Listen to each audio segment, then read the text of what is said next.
covered in scorpions, all covered in scorpions. This is X-Men, the animated series retro recap. I'm Jared, along with Darren, John, and Matt, and we're going to be looking at Captive Hearts. Now, for Captive Hearts, Storm's greatest weakness is revealed after a battle in the Danger Room.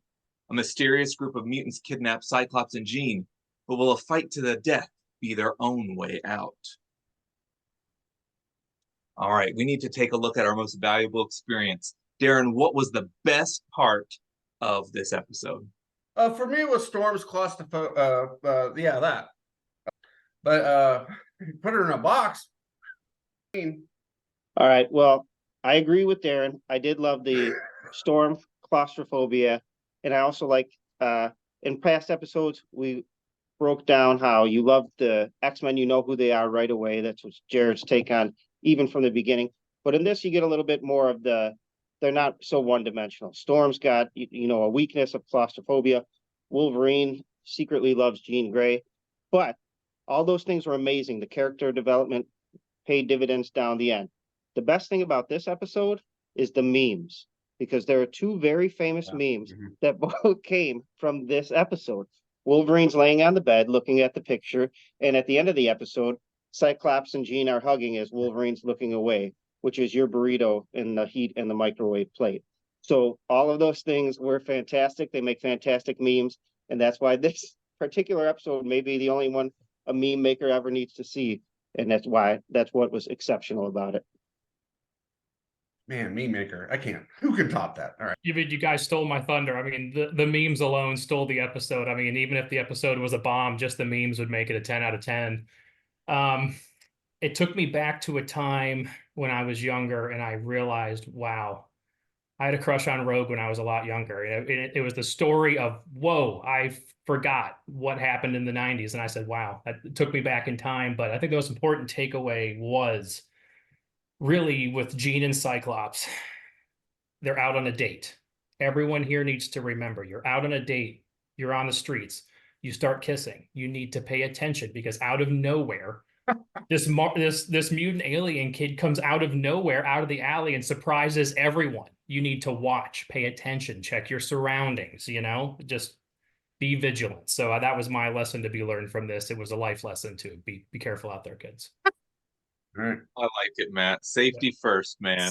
Safety first. Safety first. For me, the best part is similar to what most of you said when Storm her claustrophobia was shown. But I love the Danger Room sequence. We have only seen the Danger Room in the first episode for just a little bit, and we really don't get a sense of what it is.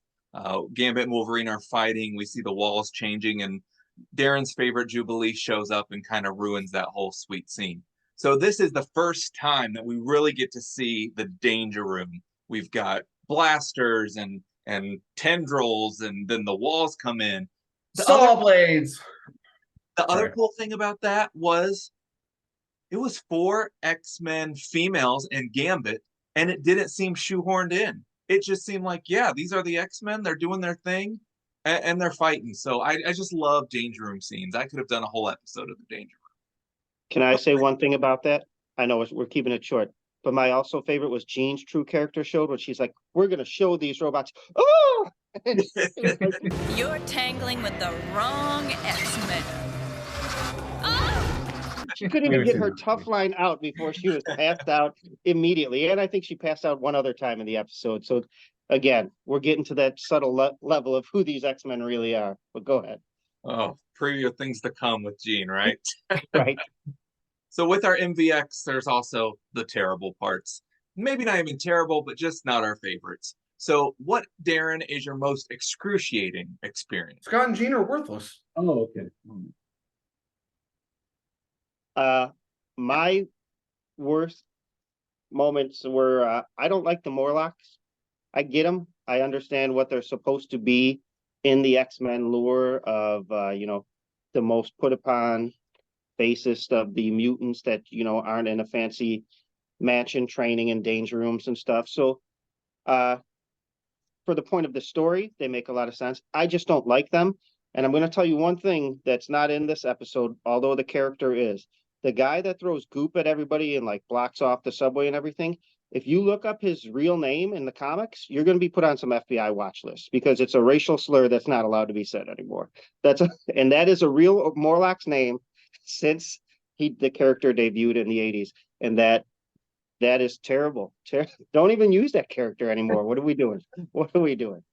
So that, and then the fact that I really liked in the comics, the final battle between Callisto and Storm for control of the Morlocks. One thing they did better in the comics was Storm actually flat out said, she's like, yeah, I won this battle, but I'm going to let Callisto lead, where she just kind of abandoned them in the comics. Yeah.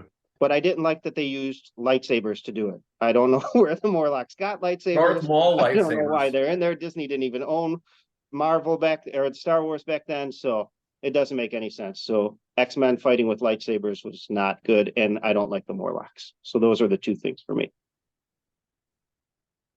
I don't know how to follow this. Again, there's a safety moment there for me.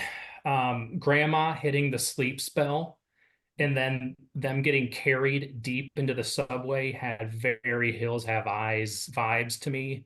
And that just kind of made my neck hair stand a little bit. And kind of circling back to the Callisto moment with Cyclops, I mean, this was a kid's show. And she dropped a provide me an heir. I'm like, whoa, hello, okay, that's an impressive ask right there. So, tip of the cap to Callisto for just putting her cards on the table right there and saying, this is why you're here. This is why you're here. So just Callisto just blew my mind with her straightforwardness. So you only hear about heirs in shows like Game of Thrones now. Yeah. She does not swipe right. I think for me the toughest part was the art kind of lacked in many spots in this episode, especially in the Morlock tunnels. You'll see a spot where Jean puts both of her hands up to use her powers, and her face is very distorted. A lot of the Morlocks are kind of phoned in. There's one scene that is used twice, and it's a panoramic of the Morlocks, and they're very generically drawn. It's very sketched. Similar to what Kevin was talking about in a previous episode about the city drawings. So I just think the art was kind of lacking. I also know that this season was in some ways really rushed because they needed it done now. And yet still this whole first season is very much a favorite for all of us. So if that's the worst part I got to find is some art, I'll deal with it, And we want to make sure that we rate these episodes too. Each episode is going to be assigned a certain amount of X's. The most X's means you love it. The least X's, probably don't need to rewatch that again. So more of a rewatchability factor in how you enjoyed this episode on a scale of 1 to 10. Darren, how many X's did you give this episode? Morlocks, whatever they're here. And that was like, nobody would know even what that word meant without this series. So I'll give it a 5.5. Are we allowed to do decimal points? I forget. 5. All right. Well, I was thinking maybe a 6.5. I'll raise that to 7. So we'll still even out. How about that? No, I'm going to give it a 7. I thought there was some good stuff here for the mythos of the X-Men for moving forward. But as alone as an episode, it wasn't the best. It wasn't the worst. The Morlocks, again, are not my favorite villains. I like the X-Men in their brightly colored costumes fighting other villains in brightly colored costumes because I like bright colors. But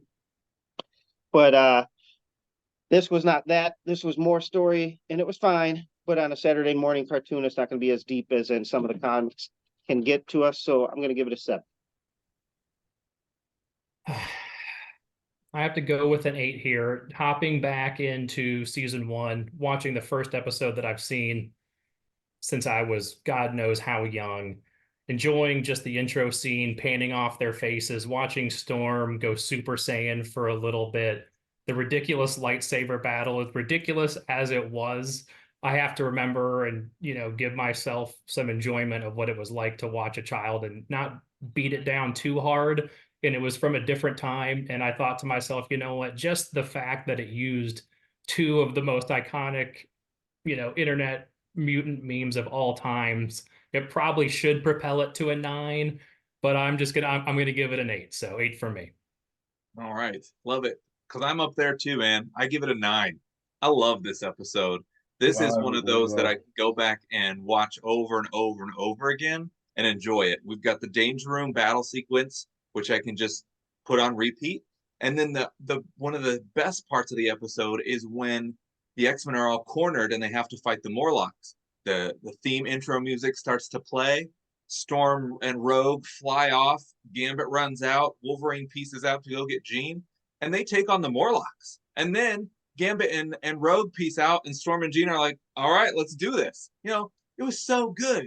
So with giving it 9 points, not 9 points, with giving it 9 X's, that gives this episode, Captive Hearts, 29 X's. Until next time, make yours the M6P.